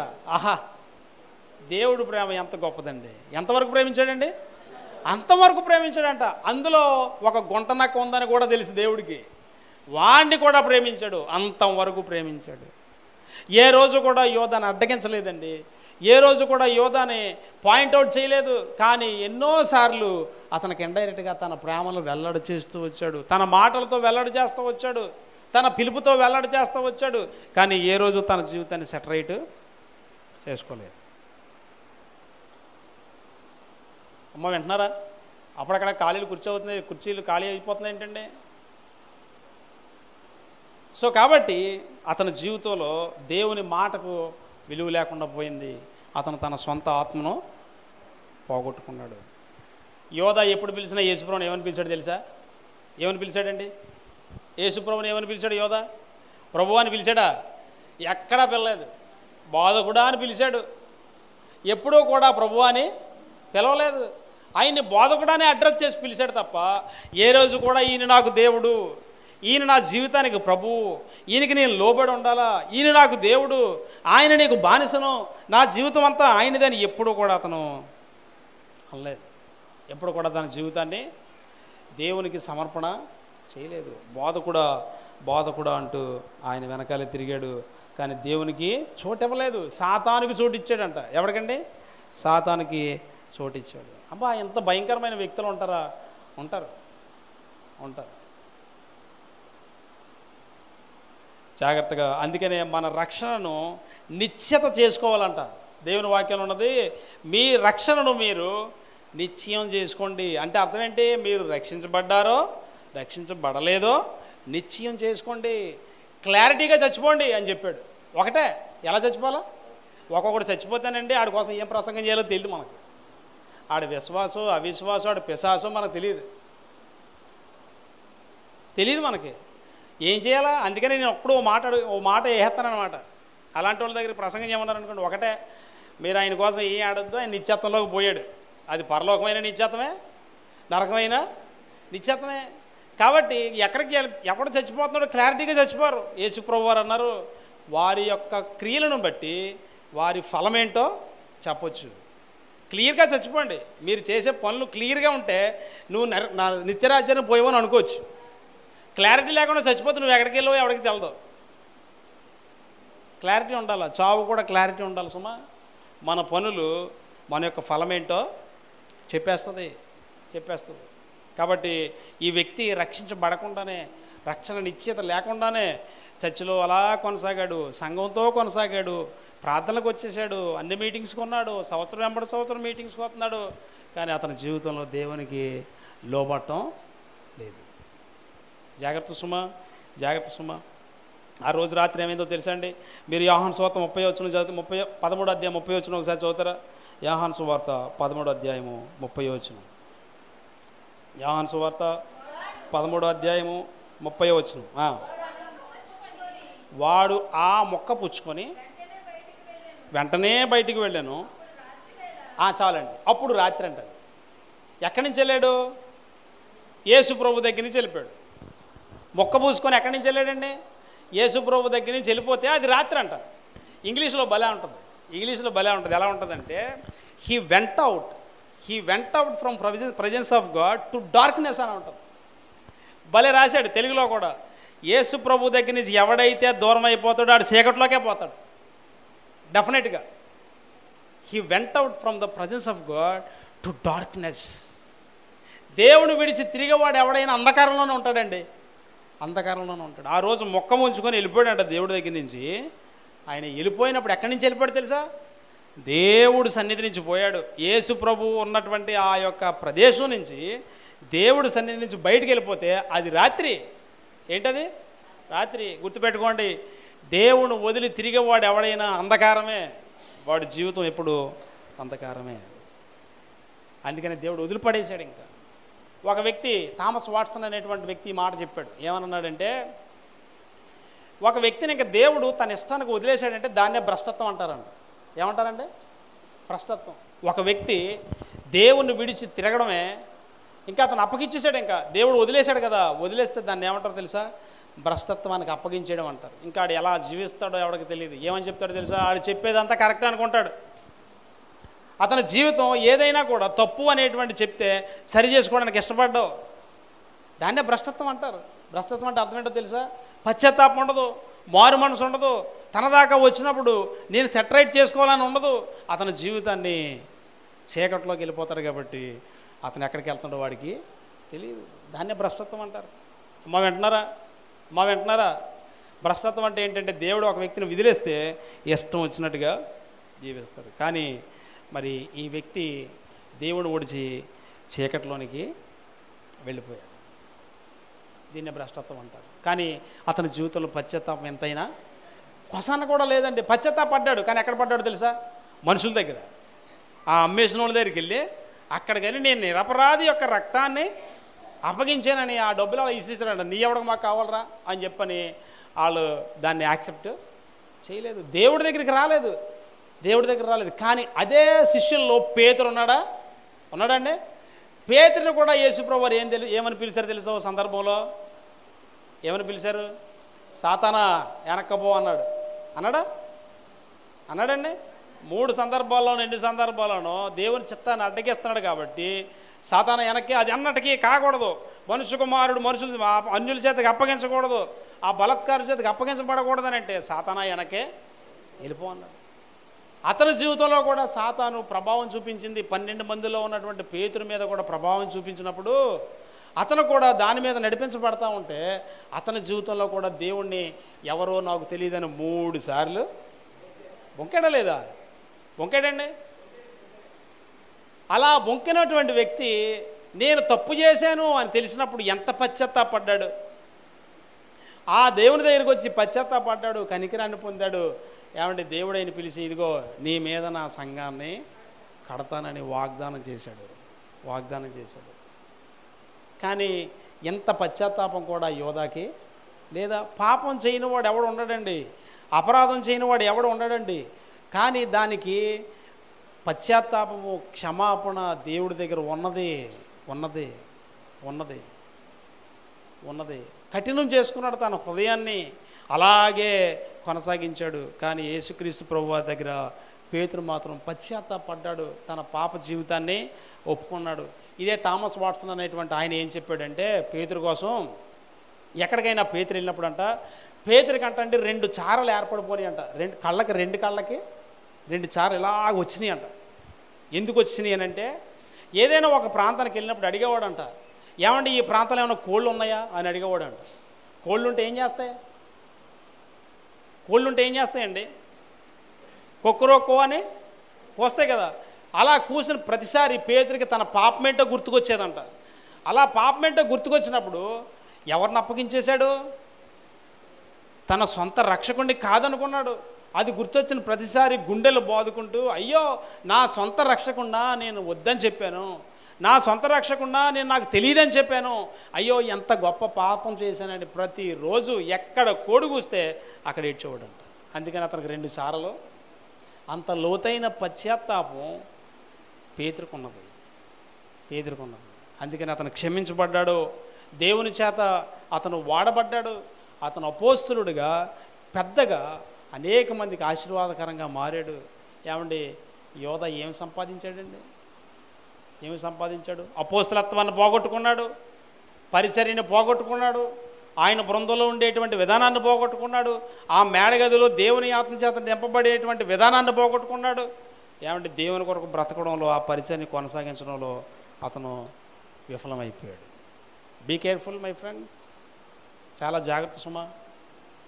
మనం యేసుప్రభుని ఎట్లా వెంబడిస్తున్నాం? మనం అందరితో కలిసి శిష్యులుగా విశ్వాసులుగా వచ్చేస్తున్నాం కదా. మన జీవితాన్ని పరీక్షించుకుంటే, మన జీవితాలు మనం పరిశీలన చేసుకుంటే యేసుప్రభుకి ఇచ్చే స్థానం ఎంత నీ జీవితంలో? వాడికి 30 వెండి నాణేలే, చాలా చీపు. మరి నీ జీవితంలో యేసుప్రభుకి స్థానం ఎంత? నీ జీవితంలో యేసుప్రభుకి స్థానం ఎంత? అమ్మా వింటున్నారండి? మీ జీవితంలో యేసుప్రభుకి స్థానం ఎంత? నీ కుటుంబం కంటే, నీ ఉద్యోగం కంటే, నీ పనుల కంటే, నీ పిల్లల కంటే, నీకుండే ఆస్తి కంటే దేవుడికి ఇచ్చేటువంటి స్థానం ఎంత? నేను డబ్బుల కోసం అడగట్లేదు, ఆయన కొరకు నీ హృదయంలో ఉన్న స్థానం ఎంత? స్థానం ఎంత? ఎంత ఉన్నది ఆయనకి నీ హృదయంలో స్థానం? యోధాకి లేదు, అసలు లేనే లేదు. కానీ ప్రతిసారి ఆయనతో వెళ్ళేటప్పుడు భోజనం ఉండేది, ప్రతిసారి ఆయనతో వెళ్ళినప్పుడు ఆయనతో పాటు కుర్చీలు వేసేవాళ్ళు, ఆయనతో పాటు వచ్చినప్పుడు చాలా హానర్ చేసేవాళ్ళు. ఇదే కోరుకున్నాడు. కానీ అతని యొక్క కోరికలు కానీ, అతని జీవితం కానీ, అతని ఆశలు కానీ ఏమి విడిచిపెట్టకుండానే దేవుడిని వెంబడించాడు. మోసపోకండి, దేవుడు వెక్కిరించబడడు. మోసపోకడి, దేవుడు వెక్కిరించబడడు. దేవుడికి తెలిసే ఎంతో ఎక్కువగా ప్రేమించాడు. ఆ యొక్క తప్పిపోయిన గొర్రె కోసం చెప్తా ఉన్నప్పుడు యోధా మీద ఎంత ప్రేమ ఉందో చెప్పాడు. 99 ఆటలు విడిచిపెట్టాను రా నీకోసం. వాళ్ళు పర్లేదు, కానీ నీకోసమే నా భారం, నీకోసమే. నువ్వు తప్పిపోతున్నావు, నీకోసం వెతికి నీ దగ్గరికి వస్తూ ఉంటే నువ్వు మాత్రం ఎక్కడికో పారిపోతున్నావు. తన ప్రేమను వెల్లడి చేసి అంతం వరకు ప్రేమించాడు. అంటే ఎంతవరకు అండి? అంతం వరకు ప్రేమించాడు. మన జీవితాలు దేవుడికి తెలుసు, మన జీవితాలు ఏంటో దేవుడికి తెలుసు. నేనేంటో నాకంటే దేవుడికి బాగా తెలుసు, మీరంటే కూడా తెలుసు. ఆయన మాటకు మనం ఇచ్చే విలువెంత, ఆయన కార్యాలకు మనం ఇచ్చే విలువెంత, ఆయన హెచ్చరికలకు ఎంత మనం ఖాతరు చేస్తూ ఉన్నాం. ఏమండి, మన సహోదరులతో మనం కలిసి వెళ్ళేటప్పుడు ఇతరులను మనం మోసం చేస్తూ ఉన్నామేమో, జాగ్రత్తగా చూసుకోండి. దేవుడి మాటలు దీవించునుగాక. ప్రార్థన చేద్దాం. అందరం కళ్ళు మూసుకొని ప్రార్థన చేద్దాం. అందరూ తలలు వంచుదాం. ఒకసారి మనం అందరం మన యొక్క హృదయాలను పరిశీలన చేసుకుందాం. మన జీవితంలో దేవునికి ఉన్నటువంటి స్థానం ఎంత? శిష్యుడిగా పిలువబడినటువంటి ఇస్కరియోతు యోధా, అపోస్తులుగా పిలువబడినటువంటి ఇస్కరియోతు యోధా, ఎంత గొప్ప ప్రివిలేజ్ అంటే ఆ మాటలు. దేవుడు పిలుస్తున్నాడు. పరిశుద్ధులు, యాజకులు, దేవుని సొత్తైన ప్రజలు, రాజులైనటి యాజక సమూహము, సంఘము, అబ్బా ఎంత పేరు, దేవుని పిల్లలు, స్వాస్యము, నా పేరు పెట్టబడినటువంటి నా ప్రజలు, ఇవన్నీ దేవుడు మనకి ఇచ్చినటువంటి ప్రివిలేజ్ కదా. మరి దీనికి తగినట్టుగా మన జీవితం ఎంత ఉంది? అట్లా జీవిస్తూ ఉన్నామా? దేవుని మాటలు వింటున్నప్పుడు మనలో పెరిగే విశ్వాసం ఎంత? ఆయన కార్యాలు మన జీవితంలో జరుగుతున్నప్పుడు విశ్వాసం అంతకంతకు అభివృద్ధి చెందాలి కదా. ప్రతిదాన్ని ఎక్స్పెక్ట్ చేసేటువంటి విధానం, ఒకటి జరిగితే మరొక దానికోసం, ఒకటి జరిగితే మరొక దానికోసం ఎందుకు? మనం కార్యాల కోసం ఎక్స్పెక్ట్ చేసేవాళ్ళం అయిపోయాం, కానీ దేవుడు ఎలాంటి వాడో గుర్తెరిగేటువంటి సత్యాన్ని మర్చిపోతూ ఉన్నాం మేము. దేవుడు మనల్ని ప్రేమిస్తూ ఉన్నాడు. ఈరోజు రాత్రి ఆయన మనల్ని పిలుస్తూ ఉన్నాడు. ఇదిగో అతిక్రమం దాచిపెట్టేవాడు వర్దెల్లడు, వాటిని ఒప్పుకొని విడిచిపెట్టేవాడు కనికరం పొందుతాడని ఉన్నది. దేవుడు ప్రేమమయుడు, దేవుడు కృపామయుడు. అంత మాత్రమే కాదు సుమా, ఆయన న్యాయాధిపతి. ఆయన న్యాయం చేయడానికి ఆయన వచ్చినప్పుడు ఆయన ఎదుట ఎవ్వడూ నిలవలేడు. అంతవరకు మనల్ని ప్రేమించాడు. కాబట్టే తన ప్రియకుమారుడైన యేసుక్రీస్తు ప్రభువారిని మన కొరకు ఆ భయంకరమైనటువంటి సిలువకు అప్పగించాడు. ఆ రక్తంలో మనకి క్షమాపణ ఉన్నది. ఆయన కృపాసనం దగ్గరికి చేరినప్పుడు మన జీవితంలో ఆయన మళ్ళీ రిస్టోర్ చేయగలుగుతాడు. ప్రేమ కలిగిన తండ్రి, కృప కలిగిన దేవ, నీకు వందనాలు స్తుతులు చెల్లిస్తా ఉన్నాం. ఈ రాత్రికాల సమయంలో దేవ, మా జీవితాలని ఒకసారి మేము చూసుకోగలగడానికి మీరు సహాయం చేశారు. ఇస్కరియోతు యోధాకు ఎన్నో అవకాశాలు ఇచ్చారు ప్రభా, అయిన వాటన్నిటినీ లెక్క చేయలేదు. మా జీవితంలో కూడా ఈరోజు మేము బ్రతికున్నామంటే మాకు ఎన్నో అవకాశాలు ఇస్తూ ఉన్నావు. అల్పులమైన మా మీద మీకు ఎందుకో అంత అద్భుతమైన ప్రణాళిక ఉన్నది. అదేంటో దాన్ని గుర్తెరగకుండా మా జీవితాలను మేము ముందు కొనసాగిస్తూ, కొన్నిసార్లు ప్రభా నీ మాటలు తృణీకరిస్తూ పట్టించుకోకుండా ఉంటా ఉన్నాము. ఎవరైతే ఈ సమయంలో క్షమాపణ అడుగుతూ ఉన్నారో కనికరించండి ప్రభా, వారిని దర్శించండి. ఈ మాటలు ప్రతి వారి హృదయాల్లో నీరు కట్టి ఫలింప చేయమని యేసే నామములో అడుగుతున్నాము తండ్రి, ఆమేన్. గట్టిగా చప్పట్లు కొడుతూ ప్రభు నామమును మహిమపరచుకుందాం. అందరూ లేచి నిలబడదాం. చాలా అద్భుతమైన మాటలు మనం విన్నాము. మరి ఈ మాటలు విన్న ప్రతి ఒక్కరూ కూడా మరి ఆయన రాక వచ్చిన వరకు, మనం ఆయన ఎద్దుకు వెళ్ళిన వరకు మన జీవితము, మన హృదయము దేవుని ఎదుట ఎలా ఉన్నది? అనుక్షణము అనుదినము పరిశోధన చేసుకోవాలి. నీ హృదయము నీకు తెలుసును, దేవుడికి తెలుసును. మనుషులు పై రూపమును చూస్తారు, దేవుడు అంతరంగమును చూసి మనం గద్దిస్తాడు. హల్లెలూయా. మరి భగవాన్ గారిని బట్టి మనం ఆ జేజీ మినిస్ట్రీ సంఘాల పక్షమున, కుటుంబాల పక్షమున వారికి ప్రత్యేకమైన వందనాలు తెలియపరుస్తున్నాను. దేవుడు ఆయా స్థలాల్లో వారిని ప్రభు వాడుకునుగాక, బలముగా వాడుకునుగాక. ఒకసారి గట్టిగా చప్పట్లు కొడుతూ ప్రభు నామమును మహిమపరచుకుందాం. మరి ఉపవాసం ఉన్నవారు ఉపవాసం ఉండండి. భోజనం చేయాలనుకున్న కిందకి వెళ్ళి భోజనం చేయండి. రాత్రి అంతా దేవుడు మందిరంలో గడపాలనుకున్న ఇక్కడ చక్కగా ఫ్యాన్లు ఉన్నాయి, చక్కగా తెల్లవారు ప్రార్థన చేసుకోండి. మళ్ళా మనకు తెల్లవారుజామున 5 గంటలకు ప్రార్థన జరుగుతుంది. తెల్లవారుజామున 5 గంటల ప్రార్థనలో పాల్పంచుకోండి. రేపు ఉదయం 10 గంటల లాజరస్ గారు వస్తున్నారు. రేపు రాత్రికి మరి దేవుని దాసులు సత్యానంద గారు వస్తారు. మన డిఎస్పి గారు కూడా వస్తున్నారు. అందరూ కూడా మరి చక్కగా ఉందాం, దేవుళ్ళో ఉందాం. దేవుడికి స్తోత్రం. ఈ సమయంలో మనం అందరం కలిసి అందరి క్షేమము కొరకు ప్రార్థన చేద్దాం. ఎవరు బయటికి వెళ్ళొద్దు. లాస్ట్లో ఉన్నవారు 2 చేతులు ఆకాశం వైపు చాపి ప్రార్థన చేద్దాం. సంఘాలు, సేవకులు, స్వార్థకులు, విశ్వాసులు, యవనస్తులు, మన వీధివారు, గ్రామస్తులు, సకల ప్రభుత్వాలు, సకల దేశాలు, అందరూ ప్రతి ఒక్కరు నోరు తెరవండమ్మా. నోరు తెరిచి ప్రార్థన చేద్దాం. ప్రభా, అద్భుతమైన మాటలు మీరు మాకు వినిపించారు. నిజమే ప్రభా, ఈ లోకము మాకు శాశ్వతము కాదు ప్రభా, నీ రాజ్యమే మాకు శాశ్వతము. ఇస్కరియోదా దేవుడి యొద్ద పశ్చాత్తాపం పడ్డాడు, మనుషుల యొద్ద పశ్చాత్తాపం పడ్డాడు. అందుకే దేవుని యొక్క ప్రేమను తునీకరించాడు. పిల్లరా, పేతురు తప్పుదమ్ము చేశాడు, అయ్యో దేవుని యొద్ద పశ్చాత్తాపము పడ్డాడు. మనము ఎవరి యొద్ద పశ్చాత్తాపడుతున్నాం? ఎవరి సన్నిధిలో మనం నిలిచి ఉన్నాము? దేవా, ఇదిగో ప్రభా, నీ సేవకుడుగా, నీ స్వార్థకుడుగా, నీ విశ్వాసగా, నీ కుమారుడు కుమార్తెగా మేము ఉండటానికి మా జీవితాలు, మా ప్రవర్తన, అయా మా ఆలోచనలు మీ దృష్టికి అంగీకారం అవడానికి సహాయము చేయి ప్రభా. నాయన ప్రతి ఒక్కరు దేవా, ఇదిగో ప్రభు, అందరు క్షేమము కోరుకుని పాదములు పట్టుకుని మేము ప్రార్థన చేస్తున్నాం. మొదటి రోజు అద్భుతముగా మీరు జరిపించాయి. 2వ రోజు అద్భుతముగా పాటల ద్వారాగా, అయా నాయన గాన సందేశాల ద్వారా, వర్తమానాల ద్వారా మీ నామమును మహిమ తెచ్చుకున్నారు ప్రభా. మా మంచి బోధకుడు అందరితో మీరు మాట్లాడి ఉన్నారు నాయన. ఇదిగో రేపు కూడా అందరూ ప్రతి ఒక్కరు ఏ ఒక్కరు అశ్రద్ధ చేయకుండా శ్రద్ధా భక్తులతో ప్రభా అందరూ మీ సన్నిధిలో ఉండి ప్రభా, నీకు ఇష్టం లేని క్రియలు, నీకు ఇష్టం లేని మాటలు, నీకు ఇష్టమైన ప్రవర్తన విడిచిపెట్టి అయా నీకు ఇష్టమైన జీవితము ప్రభా అనుసరించి నడుచుకోవటానికి ఆత్మీయ బలము, ఆత్మీయ శక్తి, ఆత్మీయ అభిషేకము ప్రభా నీ బిడ్డలైన మాకందరికీ అనుగ్రహించండి దేవా.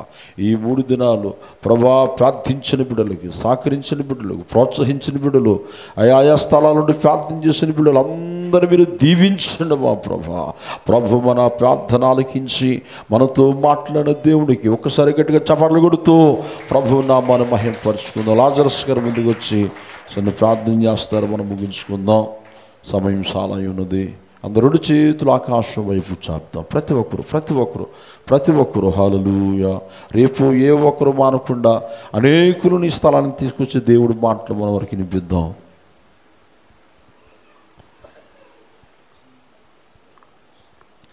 దేవాని స్తోత్రము, స్తోత్రము, స్తోత్రము, స్తోత్రము, స్తోత్రము. పరిశుద్ధుడానికి స్తోత్రము, పరమందు ఆశీనుడానికి స్తోత్రము. నాయన నా తండ్రి, పరమున విడిసి ప్రభువా, అయా నా తండ్రి, మా తండ్రి, నా తండ్రి, భూమి మీదకి వచ్చి ప్రభువా, అయా నా తండ్రి, నా తండ్రి, మమ్మల్ని అందరినీ పిల్లలుగా చేసుకున్నావు తండ్రి. దేవానికి వందనాలు, వందనాలు, వందనాలు నాయన. నా తండ్రి, మా తండ్రి, అయా నా తండ్రి, ఈ పాపము నుండి విడిపించి, శాపము నుండి విడిపించి ప్రభువా, నా తండ్రి, నీ నిత్యరాజ్యానికి వారసులుగా దేవా మమ్మలను తీసుకెళ్ళాలని ప్రభువా, నా తండ్రి, అలాంటి మనసు కలిగి దేవా ఈ లోకానికి వచ్చేవు ప్రభువా. ఇదిగో నాయనా, ఇస్కరియోదా ప్రభువా, దేవా 12 మందిలో ఒక్కడిగా నాయనా నీతో నడుచుకొని ప్రభువా, దేవా నా తండ్రి, నా తండ్రి, నీ మాటలు పక్కన పెట్టి ప్రభువా, నీ మాటలు తోసివేసి ప్రభువా, సాతాను నా తండ్రి జీవితాన్ని సంపాదించుకొని ప్రభువా, నా తండ్రి అయ్యా నీవు యోధా చేసిన విధానాలన్నీ తెలుసుండి కూడా ప్రభువా తన కాళ్ళు పట్టుకొని ప్రభువా కడిగేవు తండ్రి, నీకు వందనాలు. అప్పుడైనా పశ్చాత్తాపం రాలేదు ప్రభువా. నా తండ్రి నీకు వందనాలయ్యా. ఇదిగో నా తండ్రి, మేము అలాగుండగా ప్రభువా దేవా నా తండ్రి నీ వాక్యాన్ని విని ఆ వాక్యానుసారంగా బ్రతుకుని మాకు దయచేయండి ప్రభువా. ఇరిగి నలిగిన హృదయంతో, పశ్చాత్తాప హృదయంతో ప్రభువా మా తప్పుదమ్ములు ఒప్పుకొని నీ పాదాల దగ్గర ప్రభువా కనిపెట్టి మొరపెట్టేవారిగా మమ్మల్ని దేవా జ్ఞాపం చేసుకోండి. ఇదిగో సంఘాన్ని, సంఘ బిడ్డలను, ఆయా దేశాల నుంచి, ఆ తలాల నుంచి వచ్చిన నీ బిడ్డలు అందరి మీద మీ ప్రసన్నత ఉంచండి, మీ సన్నిధి ఉంచండి ప్రభువా. అందరినీ నాయనా నా తండ్రి నీ హస్తాలకు అప్పగించుకుంటూ దీవించి ఆశీర్వదించమని యేసు పరిశుద్ధ నామములో ఈ ప్రార్థన అడిగి వేడుకొనుచున్నాము తండ్రి, ఆమేన్. సమయం ఇచ్చిన దేవుని దాసులకి నా హృదయపూర్వక వందనాలు చెల్లిస్తున్నాను, ఆమేన్. తండ్రి యొక్కయు కుమారుని యొక్కయు పరిశుద్ధాత్మ అయిన పిల్లలైన మనందరికును వాక్యాన్ని స్పందించిన ప్రియులు దేవుని దాసులకును సంఘమునకును సువార్థికులకును విశ్వాసులకును మనకును మనందరికీ దినమొచ్చిన రాలేని వారికి అయ స్థలాల అయ ప్రాంతములో ఉన్న బిడ్డలందరికీను ఈ భూమి మీద సకల ప్రభుత్వాలు సకల కోట్ల ప్రజలకును ఆయన కృపా కనికరము కాపుదల ప్రసన్నత ఆయన ఆశీస్సులు ఆశీర్వాదాలు ఆయన యొక్క నిండు దీవెనలు ఆయన అభిషేకమైన కాపుదల భద్రత ఇప్పుడు ఎల్లప్పుడూ సదాకాలం అనుగ్రహించి నడిపించునుగాక. సంఘం ఆయన మహిమతో నింపబడునుగాక, నూతనాత్మలతో నింపబడునుగాక. ప్రోత్సహించిన బిడ్డను, ప్రార్థించిన బిడ్డను, సహకరించిన బిడ్డను అందరినీ ప్రభు దీవించునుగాక, ప్రభు ఆశీర్వదించునుగాక. మన గ్రామ ప్రజలందరినీ దేవుడు రక్షించునుగాక. ఆయన రాజ్యాప్తి కొరకు దేవుడు అందరినీ సిద్ధపరచునుగాక. రేపు కూడా అద్భుతముగా ప్రభు జరిపించునుగాక.